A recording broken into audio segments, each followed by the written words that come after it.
and we saw just how Danish favorited Mark Prisha was. Only part of that just being credit to the fact that a lot of Danish has been performing incredibly well in the E region, but now Maltese hoping to try join their ranks. Starts with this engagement potentially against Wheat and Sinet, but it's not going to be. Yeah, I think there's an example coming into today. I think they were probably decided, hey, look, let's just go somewhere else. Then I don't fancy our chances where we are. Velo and the Zynox up here towards Wonky. And I'm sure they'll be feeling a type of way after seeing the success of Mr. Savage and Truly in that first game. Of course, these guys had actually what we thought was the last laugh during the Heats, right? Where they won the first, left Mr. Savage and Truly in the dust. Now it's flipped on its head, and these guys are trying to catch up now with their former duo partners. I think what makes it really difficult for Velo and Zynox too is you have to remember their Heat success partially credited to the fact that they play through Frosted Flats. But things obviously having to shift now that Sky and Scroll are back in their natural POI, and so that leaves Velo and Zynox just on the fringe there of trying to really cement themselves in a given location, and that's part of the issues for, I think, a lot of these newer players to final set lobbies. You get that experience of what it's really like, not only trying to contend with getting surge, but also just trying to find somewhere you can really call home. And for Focus and Thomas, everyone knows Heatwave Harbor belongs to these fellas, and Focus just reminding everyone exactly why it is best to just go somewhere else. But sometimes you just don't have any other options, and sadly that just means you have to now deal with Focus and Thomas. I think a lot of people forget how good he is. Oh, look at this. This is why I love our wonderful team here. The numbers have come back in the 25 previous EU Advanced finals. The game one winner has never won the title. So, unfortunately for Mr. Savage fans, we got to look for something else, guys. We can't hold on to that one. No. I was trying. It's time to break the mold, okay? Ooh, okay. I like that angle. I think that does say a lot, though, about not allowing game one to cloud your judgment. There is no need to overreact after that first game. There is still so much Fortnite to be played, and so much adjustments to make up the day. And that involves a lot of adjustments. Sky Scroll. We saw their Major 1 success. The desk even highlighted their original plan. Boulevard, really easy for them to build their surge, but we know that these teams are going to have to make adaptations because everyone had the opportunity to bot Sky and Scroll so heavily. So Lev, we see them here again, Frosted Flats. They're not really changing too much of the original strategy. They go for their surge base, they box it up, they've got a good threshold right now, 427 above, but do you think that that'll stick as this game continues to draw on? You know, it will be very dependent, the zone balls. I think here in this game, they're much more willing to sort of stay in. They're aware of some of those teams further north, having to sort of rotate past and potentially even look to rotate through Frosted. But again, if it doesn't work, if they can't get any of the tags on those couple of teams in the Storm, I think, again, you start to look and think, okay, maybe we actually just can't do this, right? Maybe we have to switch things up, try and play more towards getting to center zone earlier.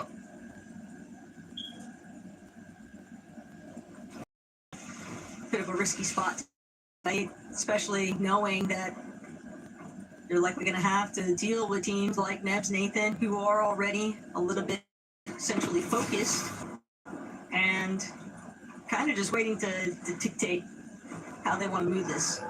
Yeah, and look, again, this team that the analyst talks about, them obviously working with Coach Harry and success they've had this season. I think one thing I know Coach Harry is very big on is, pre-planning your rotates and always being ready to move on zone pulls if it's the best option. And you see it right there, right? As soon as zone pop, they had the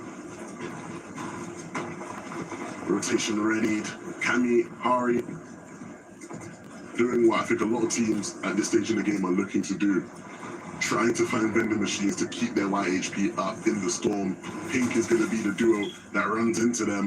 And unfortunately, not going to be an even match. Hari more than ready to deal with the threat. That was a nice little freebie refresh there for Hari. Just a tough spot for Pink and Riz to be in. The Surge continuing to kind of batter away some of these players' HP bars. For Riz, probably glad that Cammy and Hari have left the area, but at the same time, losing your duo, that's still just enough of a setback that even when Riz makes a play for the reboot, they're still just going to be probably catch the whole way through. Hydrop and Gonzo, though, success here, the elimination onto Bevies. Yeah, and ultimately, when it comes to the iDrop Gonzo Pinkerist debate, neither duo looking in favorable shape so far. Which almost makes you kind of reconsider, do we just opt for the immediate 50-50 then, like we were originally doing at the bus stop? Because maybe that way it could be a little bit more of a game starter for these teams. Scary and Sai, though, Kada going to be beaming if they can close out on this elimination. One knock there onto Medius. Roxy still trying to see if he can scrape by here, but the damage has already been done. Losing your duo, the most partial zones to enter in, it just complicates the process, and it is going to be very difficult to try and squeeze out a decent endgame placement here. The real silver lining right now for Roxy is just the fact that he's at least already made it into a decent spot in zone. He's got 322 above as well for Urge, so a little bit of Chug Jug resource that he has, he can at least buy more time than what some other players would potentially be looking at. So there wasn't a great spot for Gonzo and iDrop to be in, and they look like they will recover things well. Gonzo won. If they can get themselves into the safe zone, somewhat safe, it's going to be hard. Look at all the teams in the bottom right that they're having to run into here. This is going to be very tough to survive.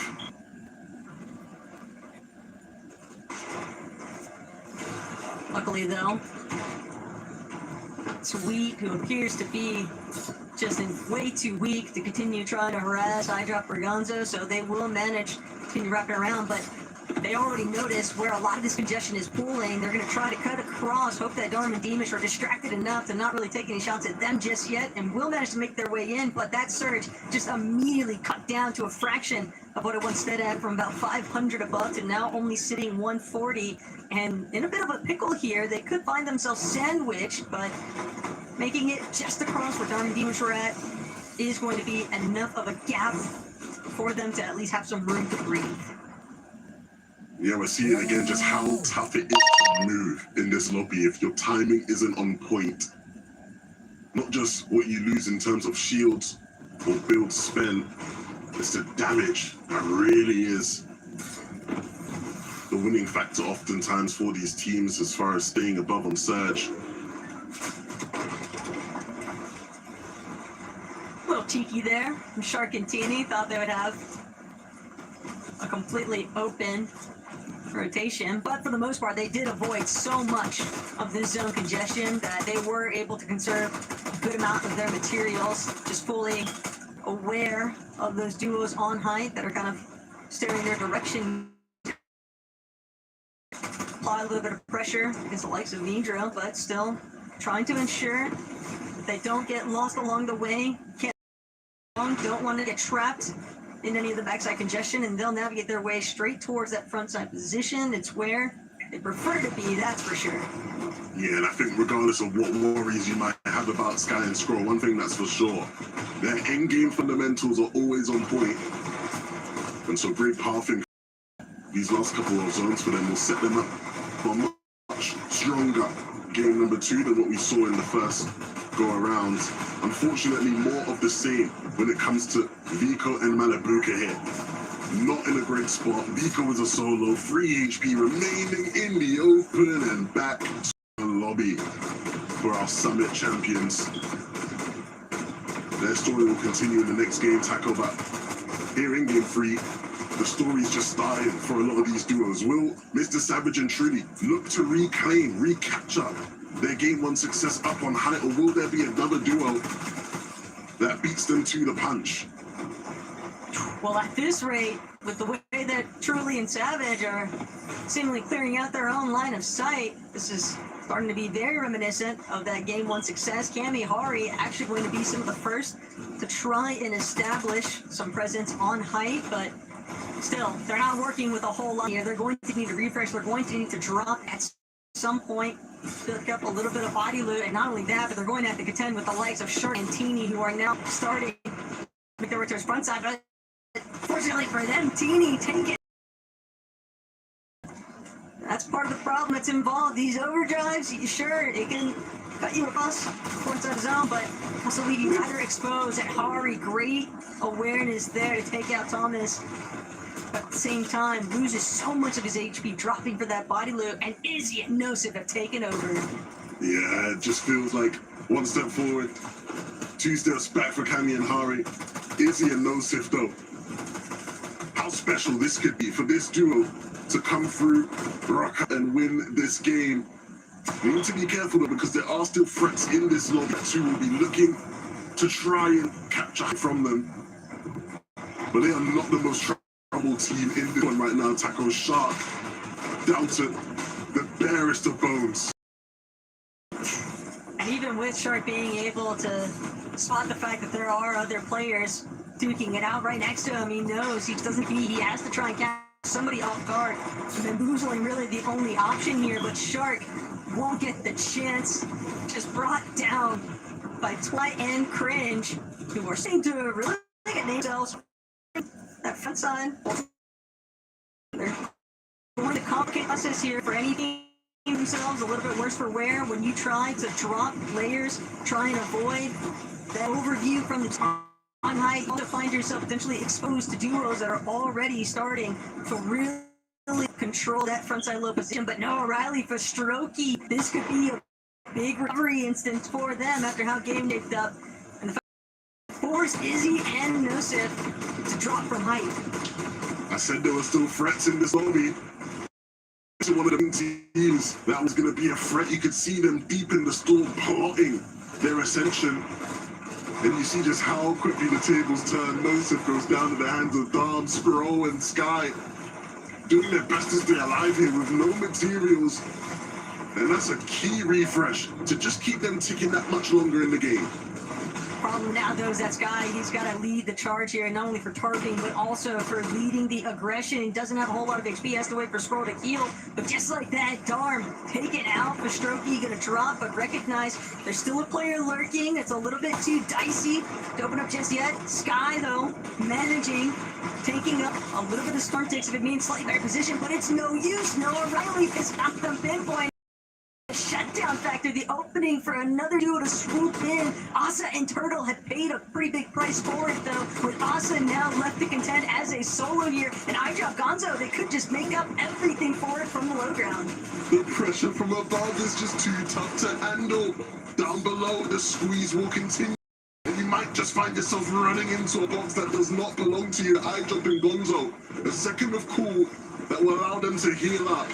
But sooner rather than later, the chaos will continue. Swizzy, Pixie, can't forget that these guys are still lurking in the waters here, hovering. You see the knock body there from Gonzo. They're not going to go for it just yet. Still staying crouched, still concealing their position for Strokey.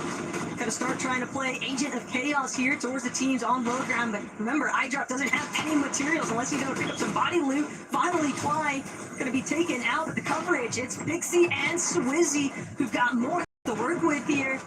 Handful of builds remain, but with the way that they're currently set up, Crane won't have many options, takes out Noah Riley, but finds himself having to repeat the same sort of stare down for Strokey as a solo, won't be able to match up. And Swizzy Pixie, just in the final seconds there, Levin, they have completely caught everyone off guard and just utilized that chaos to their advantage.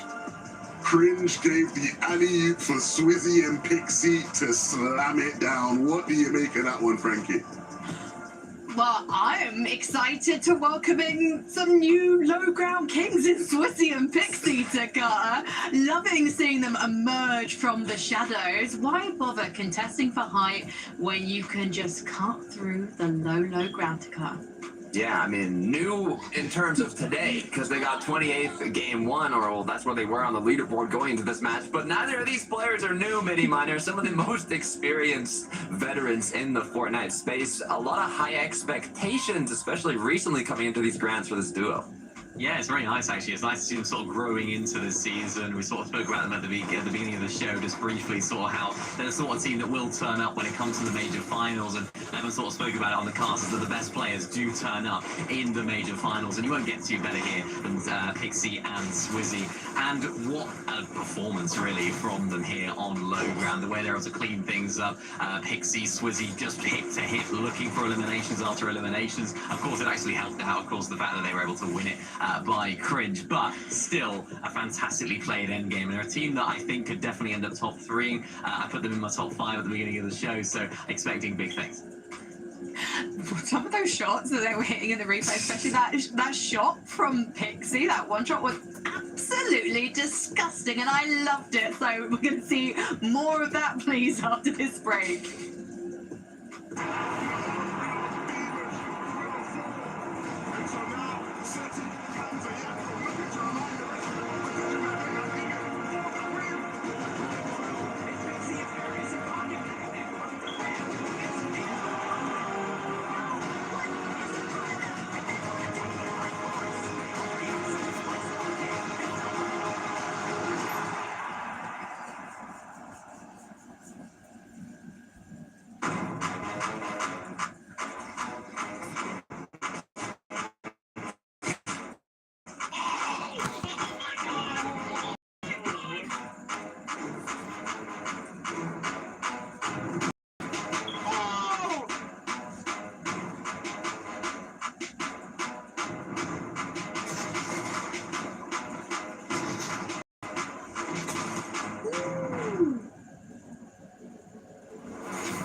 Milk can help you grow. Milk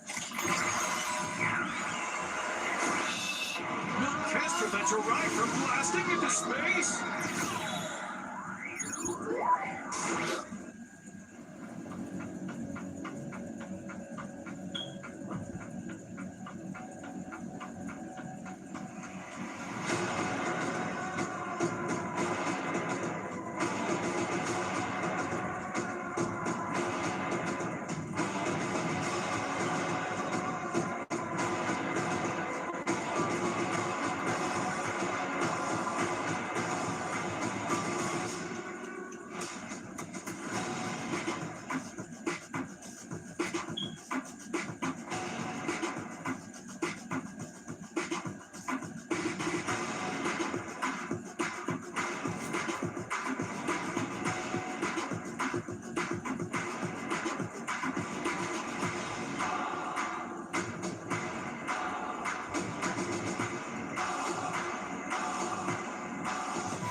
Welcome back to the FNCS Major 2 Grand Finals. Europe is already popping off and we're only 2 games in. So let's take a look at the leaderboard and see the status of our duos so far. Some of the big names are still getting warmed up, I think it's fair to say. the likes of Vico and Malabuka, Shark and Teeny, but we're seeing some names we know and love coming out strong. And Fast Roki and Noah Rayleigh, they went up a whopping 15 places in that one. They took control of the high ground after Izzy and Nosif needed to find some refreshes to Carter. The question for me is, can they find consistency and will they be able to do this again this weekend? I hope so. I really hope so. Because if I think back to Major 1 when Noah was playing with Reason, I mean, they got 18th, and at the Summit, we don't have to talk about the Summit, but it was closer to the end of the leaderboard. Now paired up with the Strokey, who didn't make either of those previous events, they're actually looking quite good, Minnie. Yeah, this is exactly where they want to be operating, though, all the way up here on the high. We know about Noah already. We know how he likes to try and play these games right here. Quite unfortunate situation that Kryn sort of went up and really disturbed them because the way they played high was looking actually really, really strong. I suppose my only slight concern for these guys is their off-spawn situation. We saw it in game number 1, and the reason why they're not higher up on the leaderboard here is that, of course, Noah really went down, and then Fast Roki had to try and solo clutch to try and get him back up, and it just really didn't go well for them off-spawn. So they're doing exactly what they need to when they're making it off-spawn in a good way, is they're winning the game as well in that game as possible, because you never know what that next game's going to bring. Well, we've seen consistency and we've seen a huge number of eliminations so far from iDrop and Gonzo. We're only 2 games in, but these guys have truly taken stock of the lobby mini minor, and I think we're going to see more from them. Well, I hope so. And iDrop is another one of those players that does perform when it goes into the grands, it seems like, historically, and then just doesn't really show up when it makes the major finals time. So this could be his time to shine. And I was sort of looking back at how they played a lot of their off-spawn as well. And it does seem they're sort of like splitting that drop spot with Pink and his Stuart Harris. So it's like they're actually having a lot of success just landing towards the south of them and then rotating out. But the issue that they might have now, remember, Pink and Harris, not a very good game for them. We saw Hari and Cammy taking them down in the mid game, so maybe Pink might try and land on iDrop right now and try and mix things up. So although they're in first place right now, things are definitely looking difficult for them as well when it comes to off-spawn. Yeah, it's scary. It's a bit scary when things can switch up as the days go on. I mean, iDrop was with Marius in the last major, but now paired up with Gonzo. I'm kind of liking what we're seeing from them. Top in the end game every single match throughout this day with the 2 matches we played out. So we'll see if the consistency can keep up. Well, our prediction simulator doesn't have feelings, or so I am told. It hasn't developed sentience yet, but it has predicted Demus and Dom in 4th place this weekend. So let's take a look on the leaderboard and see where they're currently performing, because they were within the top 10 in that last game. I believe they placed 9th. They're getting some solid eliminations, as we would expect for them, and they went up 5 places. So currently, to Carter, the computer's got it. Yeah, if you looked at the drop map, they kind of had a little surprise last-minute switch up on their con. A little bit of a concern, but from the way they were playing out this end game, things are looking quite bright for them.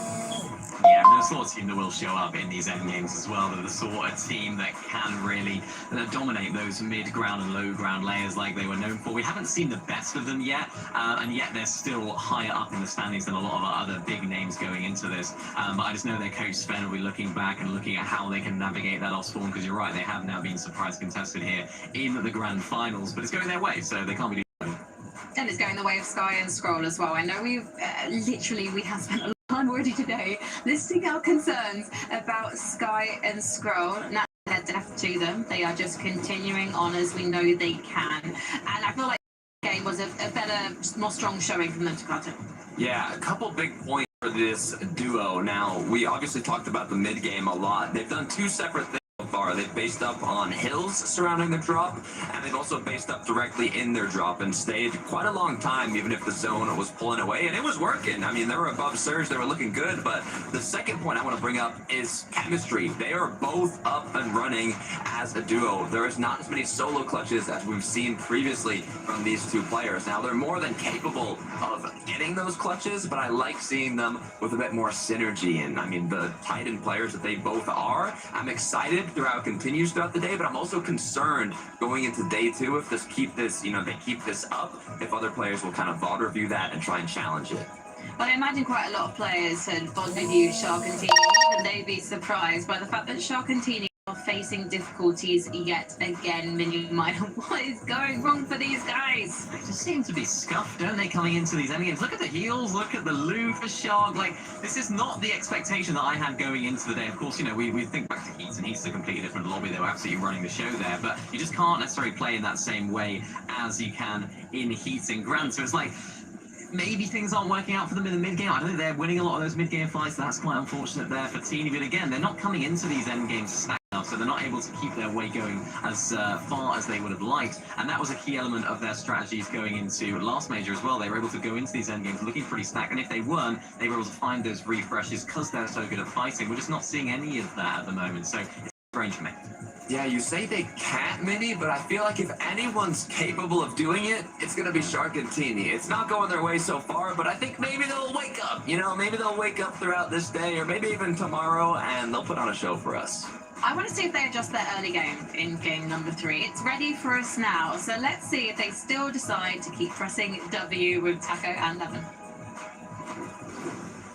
Let's see, Frankie. I mean, the difference between game 1 and game 2 was stark as far as so much changed off board. We saw a bunch of different teams be the key players in the endgame. I'm sure game 3 has a lot more changes off the store. Yeah, and it's also always interesting to see those teams that have the early successes off spawn, how far they're able to leapfrog their standing on the leaderboard or after just one strong in-game instance. So here at the halfway point for day 1, we'll have to see who brings home 3.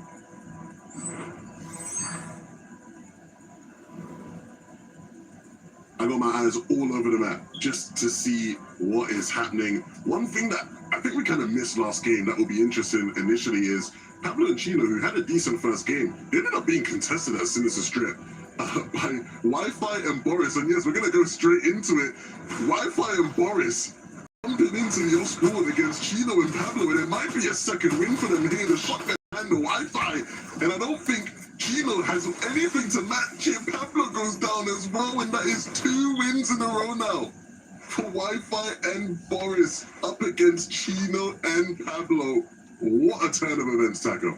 There is something to be said about a team that if you're entering the competition with no expectations, I think, from public standing, they've got nothing to lose and everything to gain, and they're starting to build up some solid off-spawn rep if they can manage to maintain that level of composure against the likes of Chino and Pablo starting things off. But Darm Beamish, another team that was actually looking rather solid on the leaderboard last we checked in, still hoping to keep that momentum rolling, but Beamish I find himself in a bit of a predicament here. Dan Diffuso trying to see if he can close this one out, and Demish is going to fall. Velo, Zynox also opposite ends of the map, but the results are still the same. This duo closing things out, and we're seeing the highlight reels for Velo and Zynox. Unfortunately, we're also witnessing lowlights there for Darm and Demish, and that's going to give an opportunity now not only for Dan Diffuso and Azza to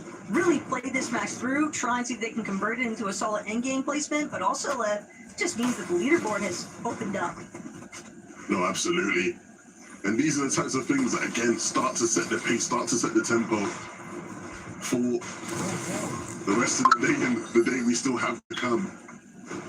And the Puzo and Azat, the team that was thrust into this position today, but so far making the most of it here in game number 3. Gotta be feeling rather nice too, knowing that they'll be a bit more established here at Sunken Shore since they were able to find such a quick conclusion. It also limits the third-party opportunities from elsewhere. Other duos that have still yet to find a conclusion, Focus Thomas being one of them.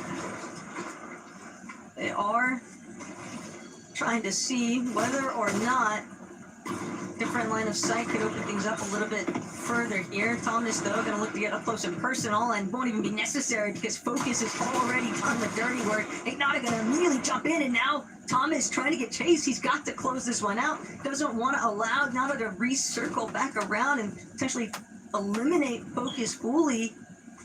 Any little stir, any little slow to the pace can just be so detrimental later on, and they might even just trade the revives.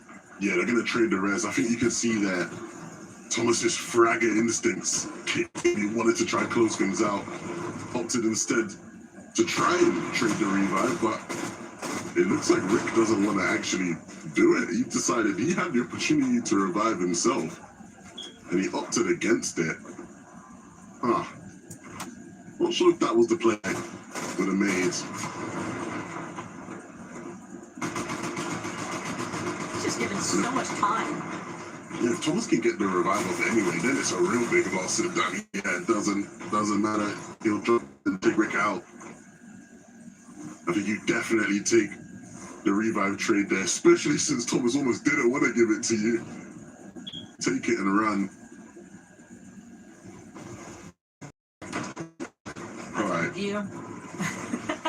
I can already cook it on something here, Len, but Flixie Chap, this is not what we would have anticipated. His six just trying to be a bit of a problem here, and looks like they've already been successful in just playing Flixie by himself, looking to try and fend off a rather healthy duo, and they've got time and heals to sort of draw this one out. Yeah, the time will definitely play in their favor here. They're not afraid to drag things out. I think we've seen them all over the map at times. They're willing to do what is needed to get their damage and part ways. I didn't draw here. What do we have here? Again, not a surprise. We are continuing to see these messy fights in the storm, and they're always centered around the vending machines, right? It's what everyone's trying to get to. You want the loot out of it. Unfortunate scenes right now, though, for Darkos. Didn't realize exactly what he was stepping into. Fruzy and Kenty just going to prevent any kind of presence there. And with Darkos having to, tuck tail and run, you have to think, how much longer is he going to have to spend inside of the storm before he's able to try and bring Nori back to the action? Now also just at the mercy of whether or not that duo even wants to give up camping out the reboot play, potentially. Just poses a whole new slew of problems there, but we'll revisit later on. Sky Scroll, we're talking about micro adjustments potentially needing to be made. This could start to be the beginning of one for Sky and Scroll. Not boxed on their usual hill, but getting a little cozy there next to Kyoto, and seems like they're definitely trying to get a little bit more involved. Yeah, I think, again, one thing that we've seen from them, even in the scrims this week since the actual heat stage, they are willing to change things up in their game plan. I think we will see still a lot of them based up at Frosted when the zone pool is right for it. Things have definitely been a bit more favorable, at least for the starting half of today's competition, but Hydrop and Gonzo even getting a little bit of a review for what they've been kind of cooking. Again, we had originally expected that they were going to be going for that early 50-50 against the likes of Pink and Riz, but that has clearly shifted course, and Hydrop and Gonzo certainly finding themselves on the favorable end of that exchange, but other teams across the map still looking to try and solidify their position on the leading portion of the leaderboard. Truly, Savage still in that top three contention, Levin, and this duo has definitely been trying to take control of their own destiny, but can never get too excited, can never start to hit the autopilot. Even if you have success throughout these first 6 games, there is still an overnight review session to take place. Well, look, I'm not trying to start more regional drama than I already do on a usual basis, but I seem to recall recently, I believe Clix, we all love Clix, right? Shout out to Clix, of course, he's an icon.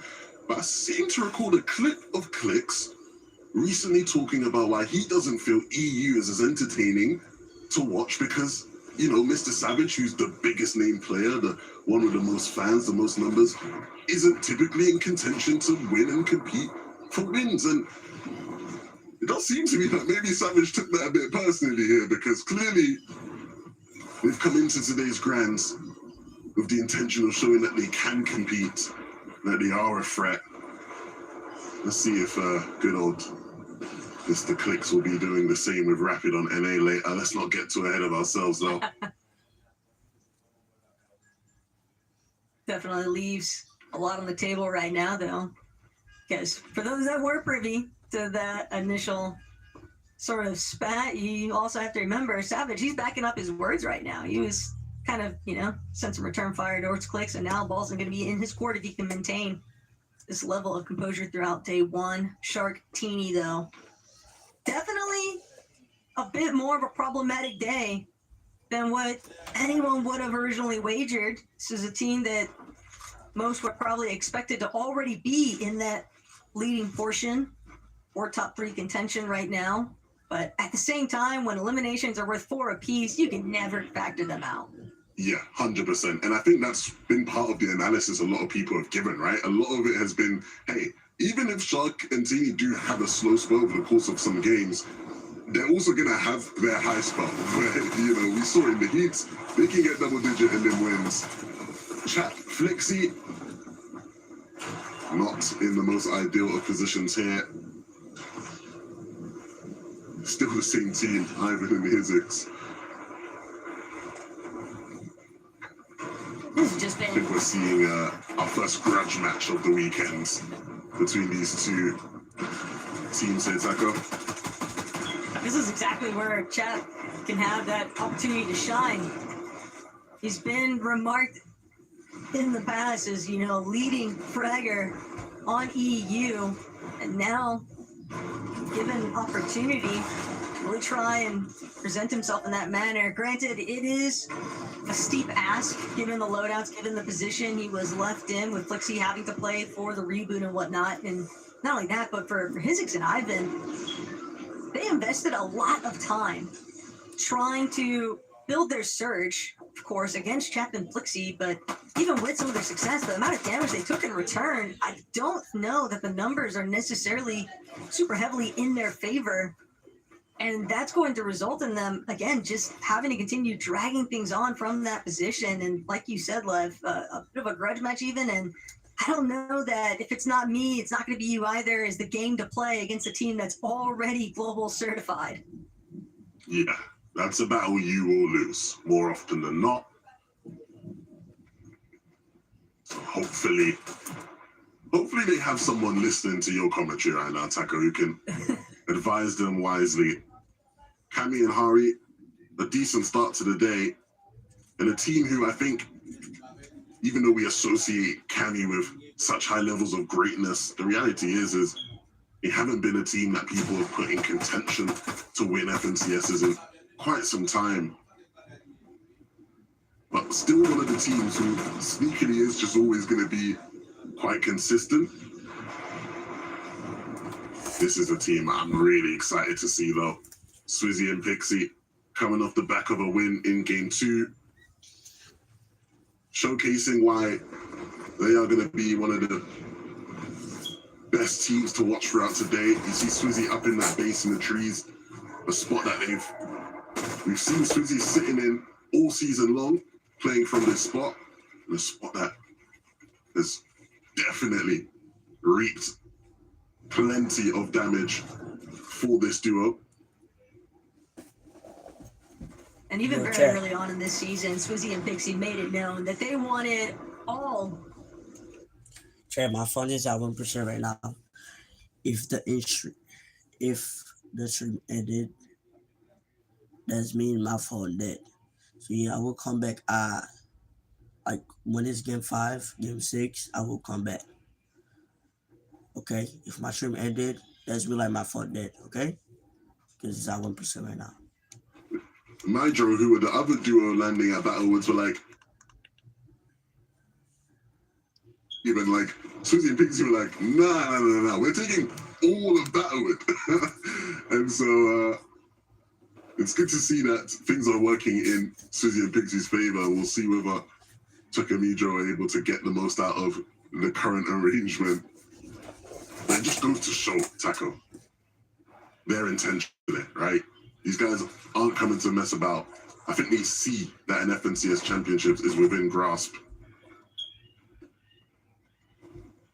Just so much longevity too behind them when you really boil it all down, because even reflecting back on last year, Swizzy and Pixie and their status in the community, and then that little bit of a dip in Major 1 finals, but then at Summit, just the revitalization of that duo and continuing to showcase. Yeah, nice. Crowd is always cheering there. Messiahs, Azad probably wishing that they might have picked a different direction to come in from, but just not too many options left over here. Savage, truly, they could be the next victims if they're not careful, but Messiahs and Sean seem a little bit more preoccupied with that, so. Yeah, and you're seeing a lot of the teams that are rotating in and struggling a fair bit are some of those teams that land further south, right? This is a very far north pole, and I don't know how much longer Mr. Savage will be able to hold on here. They will go down. And was that at the hands of Velo and Zynox? Oh, dearie me. It's getting personal out here in game number 3. Sometimes it's just how the cards may fall, but Sharkantini doing what we know them to be best for. Finding eliminations. Also have a really much chance to escape Shark sights there, but Hydrop and Gonzo, a rather interesting spot right now. Got good height leverage over the rest of the lobby, but plenty of other teams starting to trickle forward, and Sharkantini at the base of it all, just waiting for a clear indication to make their next move. Yeah, this is interesting. I mean, they've invested a lot for height here, and I guess, again, if it pulls to congestion, they will sit in a really good spot. So we'll wait the 10 seconds and see just how things unfold. While we wait, though, I think we have some more aliens cooking up around the lobby. You see the feed active lighting up. And unfortunately, the zone pulls away. I just had a sneaky suspicion that, it just was going to pull away there. And so, unfortunately for iDrop and Gonzo, they won't be able to hold on to height. Well, maybe they will. It depends on how they play and how much more they're willing to invest. But they will have to move is the key definer here. Happens to the best of us. For the two to be true at times, and for Pixie, wow, just picking off Frenetic before he even has a chance. Twi cringe, trying to see if they could vulture away that body loop by Swizzy.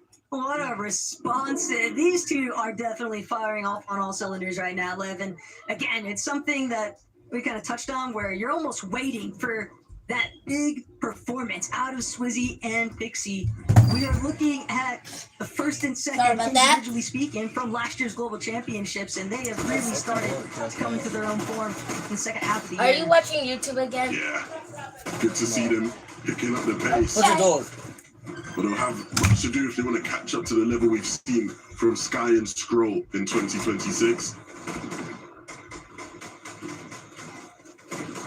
Oh my goodness, Sky and Scroll again continuing to just take this as an opportunity for target practice. Pink will be taken out, and he might not be the last one with how these guys are feeling today. Every single overdrive forward, from Fruzy through Pink, all of it. It's not even trying to deal with a player that's directly on your wall. It's trying to also navigate when you've got the likes of Sky and Scroll staring right at you. And that lobby focus, just a bit too problematic, but Wi-Fi, Boris, they've certainly been able to create a nice little pocket of space for themselves. Now looking to see how far they can take things. The zones start to pull inwards. Twi will fall. Just a little bit too much pressure there from all these analytics, but Larix bites off a little bit more than he could chew, not realizing that Scary was holding down that position. And height now potentially become head-to-head here. Velo, Zynox staring across the way at Size and Scary, but who's going to be the first to force the other down? That's the real question, because they can't both hold height. That's just going to make things all the more problematic. And right now, it doesn't look like Zynox is going to get the chance chopped before the overdrive can go off. And that pause is sometimes all it takes. Velo and Zynox are just on full recovery circumstances here. Scary and Siles will be the ones to hold out on height. That is honestly heartbreaking. We've seen people go down like that this season, and it's always the worst. But Size and Scary, they will not care. They will look to take advantage of this position, a position we have seen them on. We know these guys like to play high, and we know how aggressive they can be when they are on it. Swizzy left as a solo in this game, and so if he wants to keep adding to that tally, he's going to have to put an absolute masterclass on. Oh dear, Size and Scary. They might not know what's about to hit them here, Taco. Sky and Scroll just waiting to bombard them, waiting for them to also try and figure out if they're even going to be able to deal with Vico Malabuka and Sky Scroll. They've just been so patient. They still haven't made their move. Finally, going to get the green light to go forward, see what's up next. Malabuka immediately able to close off that line of sight, but forced to drop. Vico claimed by Sky and Scroll, and that's going to be enough damage. Malabuka now forced to drop down as many layers as possible to evade their line of sight, but for Sky and Scroll, probably feeling so free currently on the high ground control.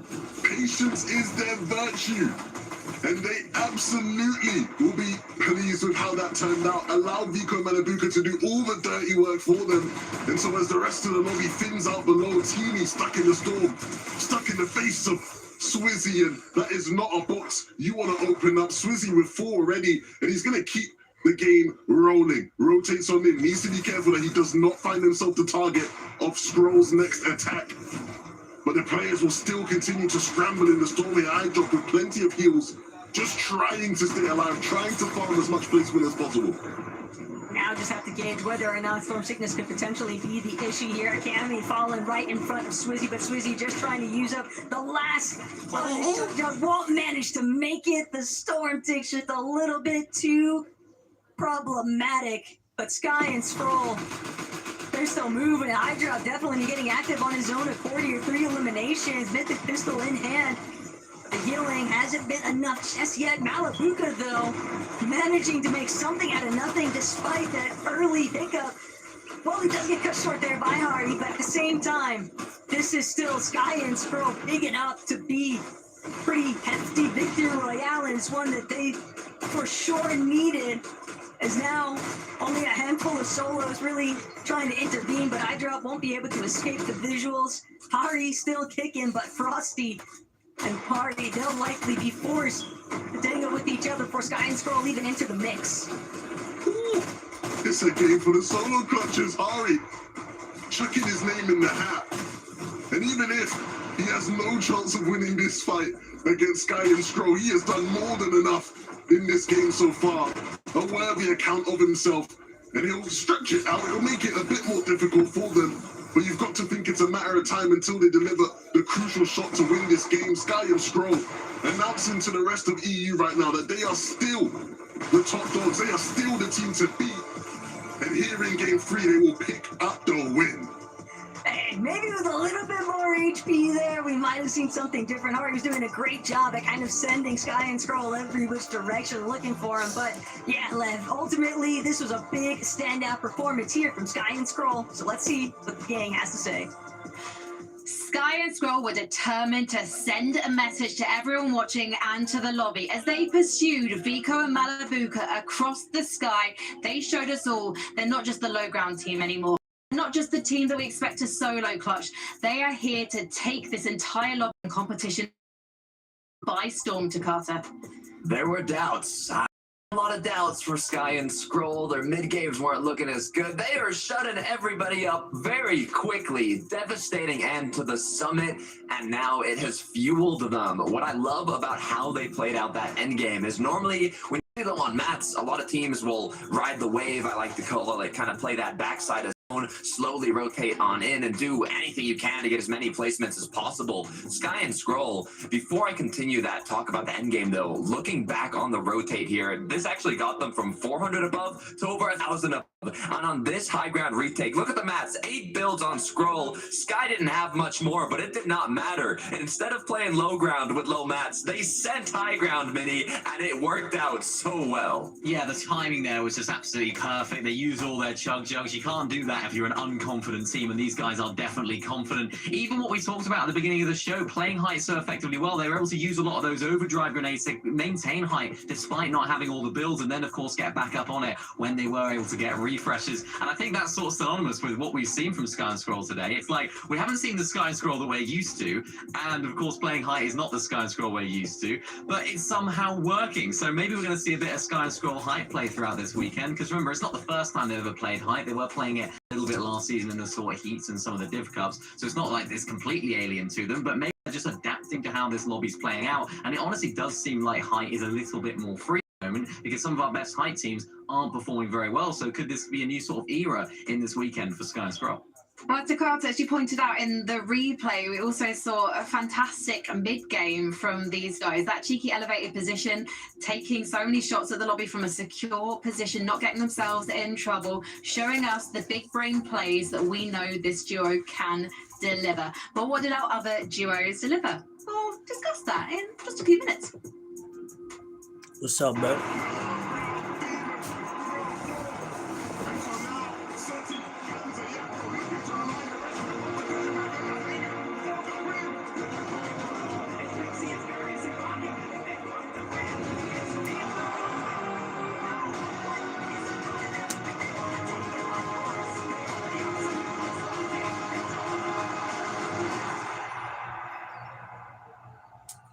Chat, the video. Hold on. The video is already uploaded, but it just like downloading.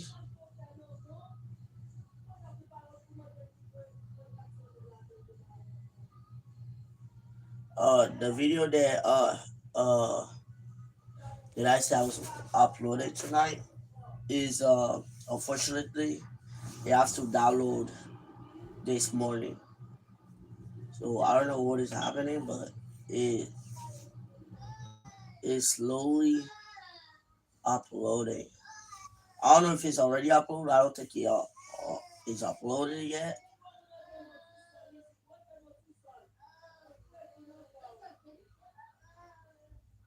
But yeah, chat, the video is still downloaded. It will upload later. And stuff, okay? It will upload soon, guys. I already edited the video. I'm just waiting for it to upload. And also it's 4K chat. 4K.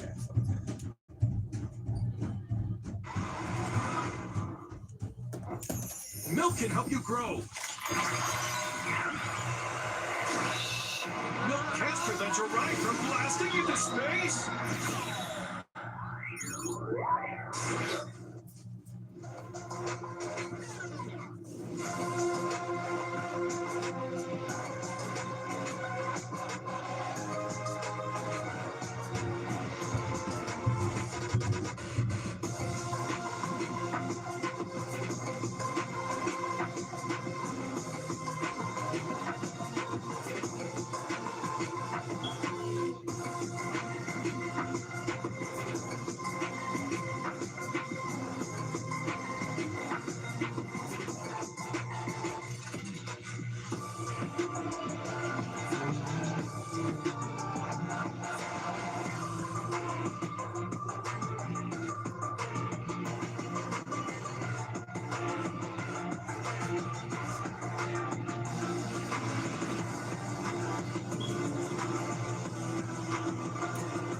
We are at the halfway mark of the Grand Finals Day 1. We still technically have 9 more games to bring you, so don't panic just yet, because the games so far have been cinema and we're gearing up to a big finale, but we've still got a long way to go. So let's bring up the, in fact, you know what?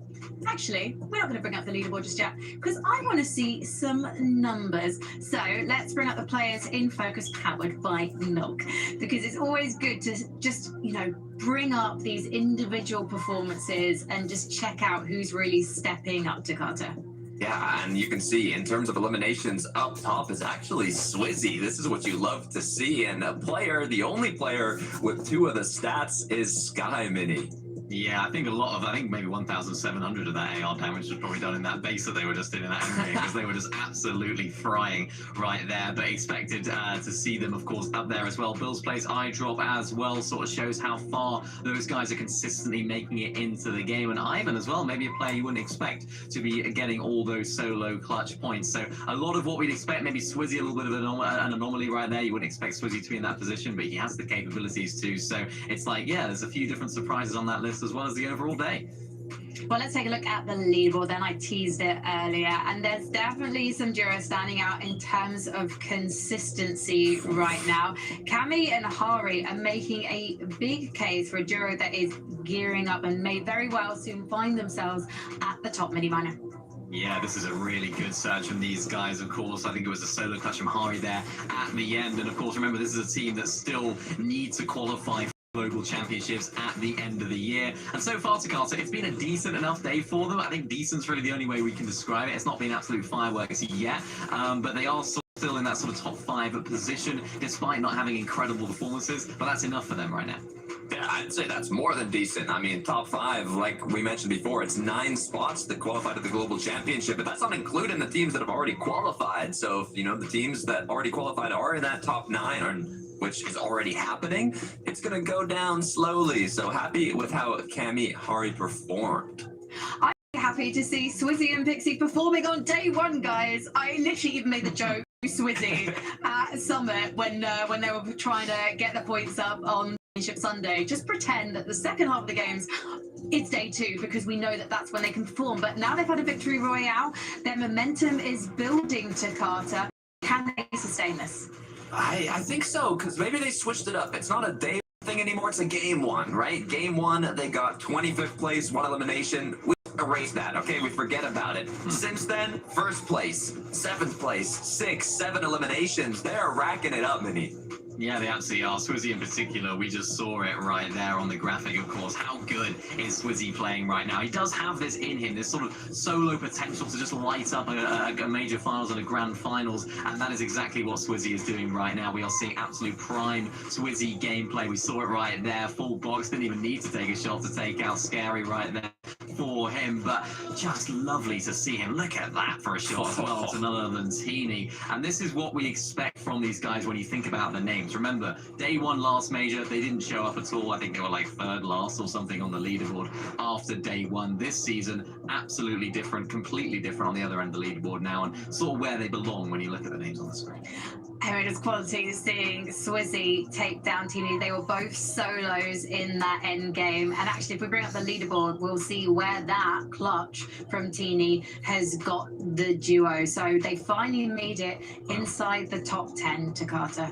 Oof, but just barely in that place spot. What I like about this leaderboard is how quickly everything keeps changing. And Shark and Teeny starting to wake up. This is where things can get a bit dangerous for the rest of the lobby. As we mentioned previously, they just haven't really started too strong. 28th, 15th, 11th. But the good news, Mini, is it's trending upwards. It is trending upwards, and I'm kind of surprised they're in the top 10. I feel like we haven't seen enough of them. We haven't really seen them at all. It just seems like they haven't hit any of sort of their prime or their potential in terms of their fighting. So this is definitely something to keep in mind right now throughout the rest of the day. They haven't been great at the beginning. They've started to kick into gear a little bit now, and they're starting to go in that upwards trend, and they're still in that top 10 as well. So they're still lurking around that sort of top 5 position on the leaderboard.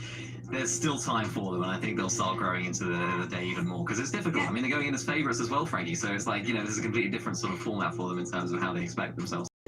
The pressure is there. I feel like they place it upon themselves sometimes for going for those early game fights. Actually, we saw them playing that early game a lot more quietly in that game number 3. So let's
have to make sure Bubble.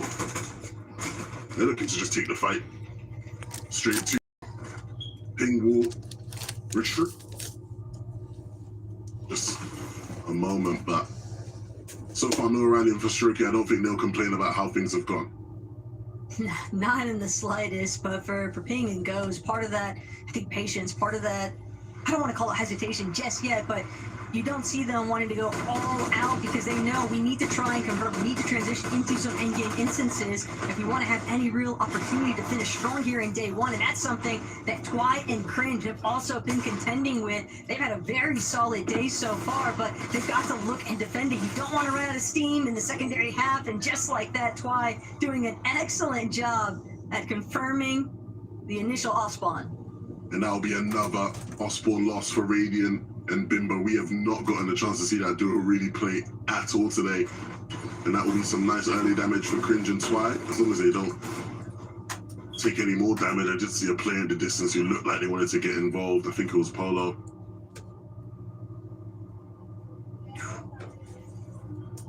Bit awkward though. Putty Fishy.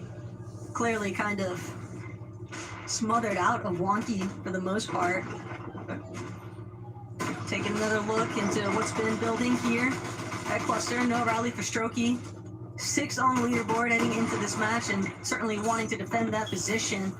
Again, just an early departure. It's not the end of the world, obviously, but it's just knowing that you are leaving opportunity for another duo to potentially step up and fill those shoes and then some, and that's just not the type of position that No Rally for Strokey want to try and deal with here. But Ping and Ghost determined to try and build a little bit of early game presence here. It's just complicated now, Levin, because neither side has really folded to the other. No clear advantages given away just yet. No Rally for Strokey doing a great job to defend their current position, but they are running thin on material.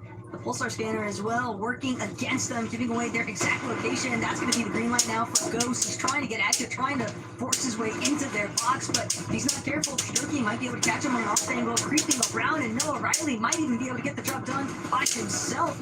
Big shots into Ghost. Going to put him on the retreat. And this little bit of delay here, it just starts to work against Ghost and Ping because the mental becomes much more difficult to sort of hold on to.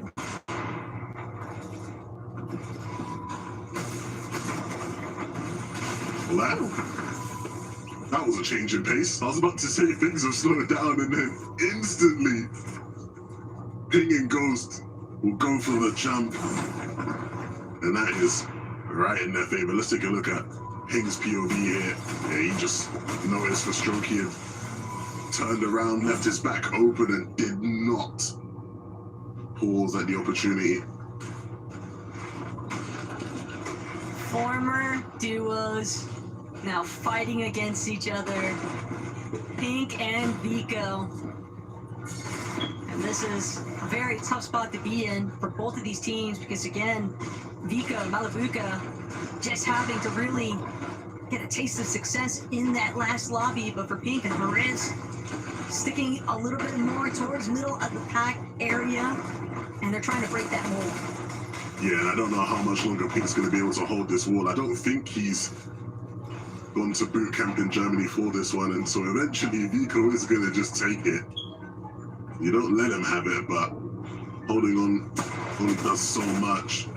It's going to be more about the damage than it is holding on to your builds in a fight against Vico.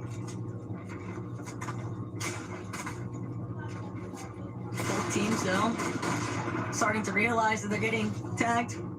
Other players off in the distance, making it fair a little bit more complicated. One misstep can be a bit of a doozy here. Don't want to find yourself losing all of your shield before you even get into that immediate box fight position against who's right in front of you.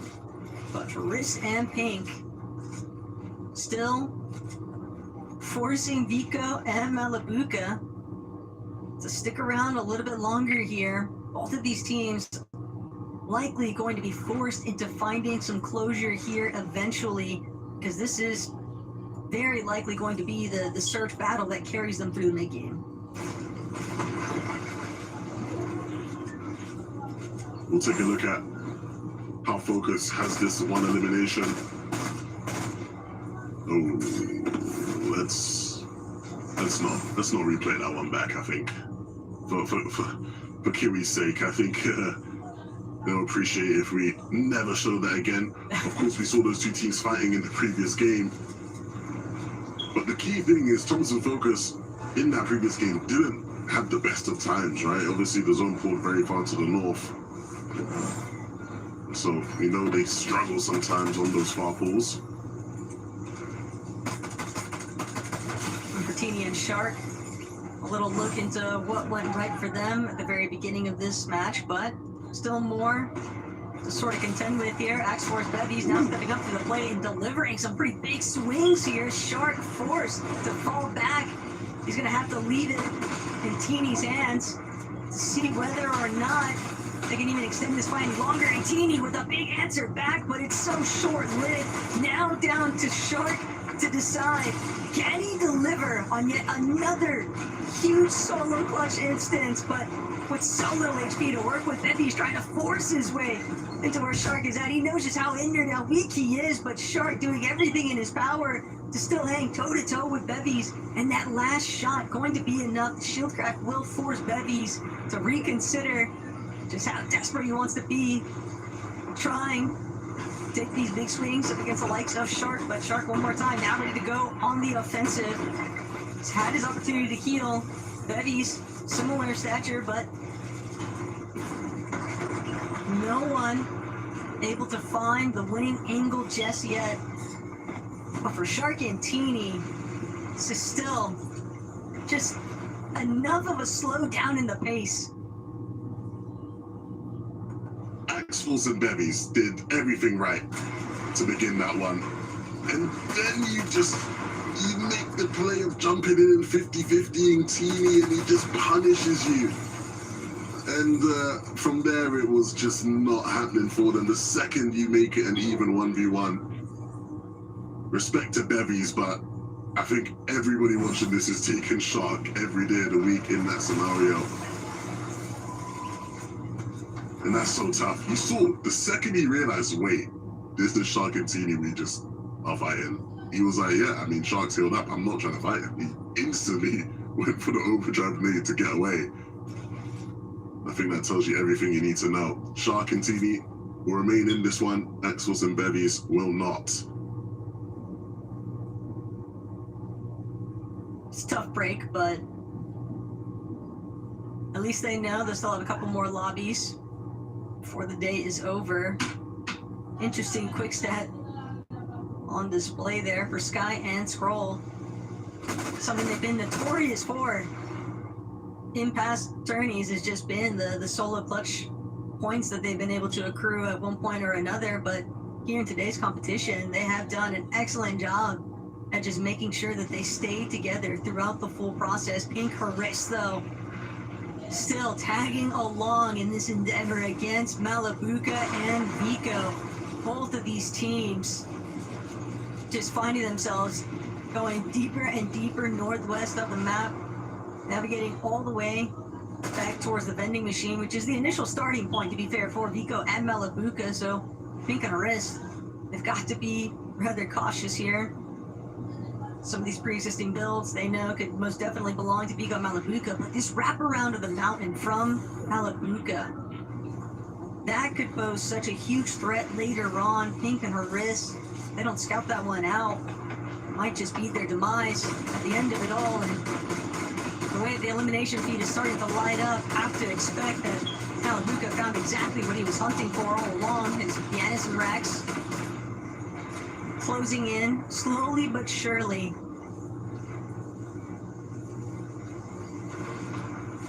Yeah, this one's, again, a matter of time.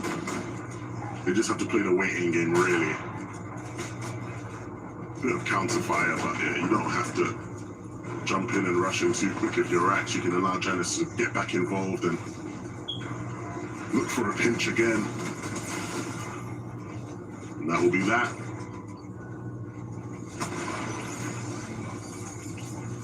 Plenty of endings too for this duo to be able to get some heals going, but want to take a look back at what Malabuka has been cooking. Unfortunately, think on the grill here. It's Malabuka finds a nice elimination. But now that's going to leave a risk to sort of figure out where exactly is even going to be the escape path, because gotta try and make a play for the reboot, but you also have to. The video I have not uploaded yet. Malabuka, who know that you're in that solo position, so they can just gatekeep you. I don't know what's wrong with the video. From actually being able to make it any sort of fluid rotations. The video I have not uploaded. Also on the lookout. 367 above them, so pretty successful day so far. I might re-upload The day's not finished, job's not done. Let's not get complacent now. It's only game number 4. Still so many points left up for grabs. And I think you're feeling that urgency, at least from Vico and Malabuka here, as they look to try and close this one out. Haris will jump, skip, hop. It won't be enough. Malabuka will get the seconds. And now, way above on surge for these two. And even though we aren't getting that super far North Pole, you would like to think that they are set up still to have a decent game. It beats some of the cross path they've had to take, at least with the South Zone pool, so definitely have to see if that bodes any better luck for them here in this game. Honey and Fishy just constantly sending it up that wonky wheel, but for Cringe and Volko, trying to capitalize. They need to get this elimination onto Fishy. They know that this is the half of the duo that certainly can pose a bigger threat in terms of a 180 scenario, but with Fishy now going down, Huddy left to try and play out his medkits. Both of these teams realizing the fact that with the way that this Allspawn has sort of dragged on, Volko and Cringe certainly leaving a little better still for it. But Volko will suffer the fall damage. The job actually successful, and Huddy, despite everything else, you would think that it would just be coast is clear or right off into the distance, and yet Huddy with an excellent job. The fall damage into just being so forced into becoming target practice there. You can see where things went south. Cringe actually going to be the one to ultimately chop down his duo. A bit of a heartbreaking scene. He thought that it would lead to an easy elimination cleanup on Huddy. Maybe a little bit of miscommunication there in the call, but certainly a bit of a sour outcome for those two. What a blunder. I mean, game number 4, we gotta start to lock back in, my friends.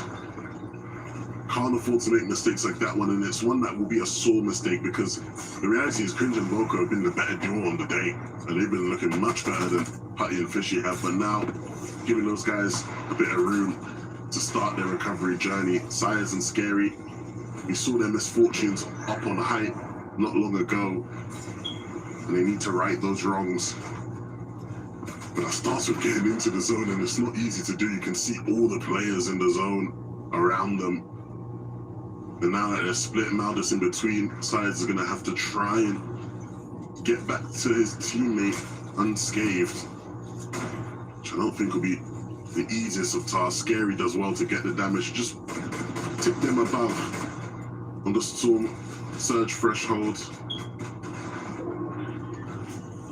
They're in a very awkward position, trying to make his way across. Fortunately, won't take any additional damage from Scary there, but very maybe even experiencing what it's like, the taste of your first FNCS Grand Final set lobby, and can be as difficult as ever for those starting to build up on the experience tree here. But even Scary and Saez saw them pop off in the Major 1 Grand Finals. Major 2, though, be a slightly different setting. It's Flixie hoping he can actually get a shot against Nosip, but that dream will be cut short. The whole lobby now looking back at what's been taking place here. And Flixie and Nosip, there will be a conclusion. Flixie might even be able to make his way into this next edge of zone, but it's just bit heartbreaking to know he'll have to forfeit Chap. Can't play for the Revive, not with the entire lobby already looking his direction. Yeah, and again, another tough spot for this duo. The spot we don't like to see them in. But one, unfortunately, feels like they've been faced with so many times this year. Question marks will be asked. But we'll save that for after today. For here in game number 4, you can see the lobby shaping up. You see the rotations coming through. Truly, Mr. Savage will get to zone earlier than most, but won't look to play height like they did in game 1. Not quite having the resources maybe to do that.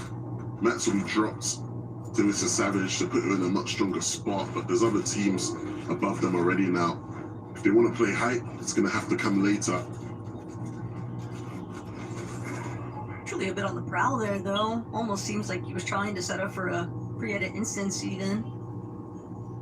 June, I need to watch his next step. Doesn't know who might be lurking on the other end of things. Sky Scroll, though, 360 above. They've managed to make it towards this next front side. Not only that, but a little bit of hillside control, too.